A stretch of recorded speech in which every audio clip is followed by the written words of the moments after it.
I have been in a state of overwhelm. Probably for about, I'm going to say 2 weeks, probably longer than that, but I'm becoming cognizant of that feeling.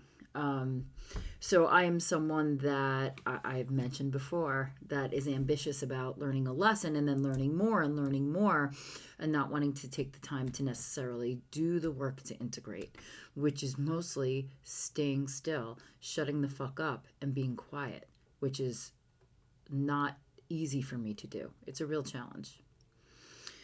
And with that comes the need, the necessity to surrender, to really open your heart and surrender your will to whatever is being downloaded. Now, I'm not saying that you give up trying, and I'm not saying that you give up your end goal or result.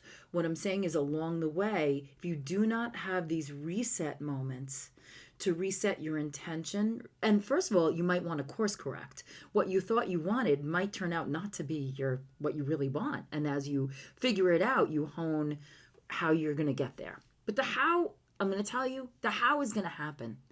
It's more important to focus on what, because it's what is not easy. What you want, what you really clearly, purely want, is not easy to really tangibly get your fingers in. But what came up for me today is the fact that I've been operating in this state of overload and overwhelm in every way. So I have been diligently doing my workouts, building one upon the other, and I'm fucking exhausted. I'm not going to stop doing them because it's necessary for me to reach this point, reboot, and then go again. I have had such beautiful spiritual experiences in my meditations, and they leave me exhausted. Beautiful, replete downloads, images. I mean, they're physical for me, so beautiful. But I'm exhausted. They're overwhelming.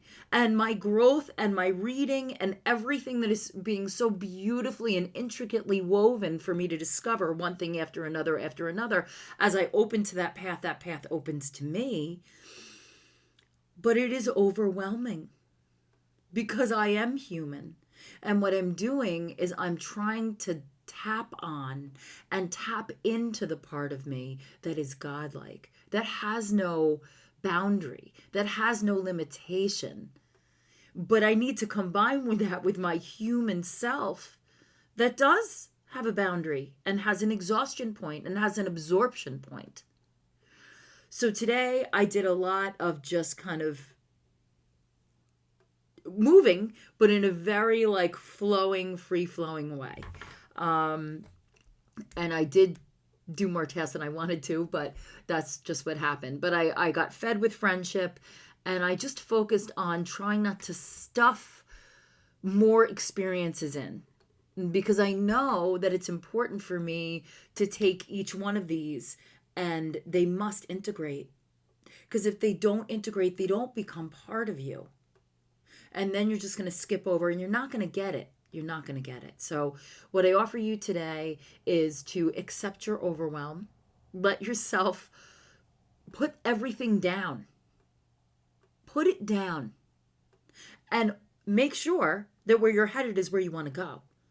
Make sure that you're not just doing it because back 2 years ago you had this goal and you're still on that track. It may not even serve you anymore. Be very cognizant and conscious of where you're putting your focus and your drive. Make sure it's in alignment with everything else that all your roads are kind of part of the same path. Take that moment and work that through. Work it through your body, work it through your heart. Let yourself, use your brain to do some cognitive work on that. But make sure that it flows all the way through you so you know that you're clear. So when you start to come out of the fog of the overwhelm, you're ready to strike forth again. And that is what I offer you today. And I will see you tomorrow.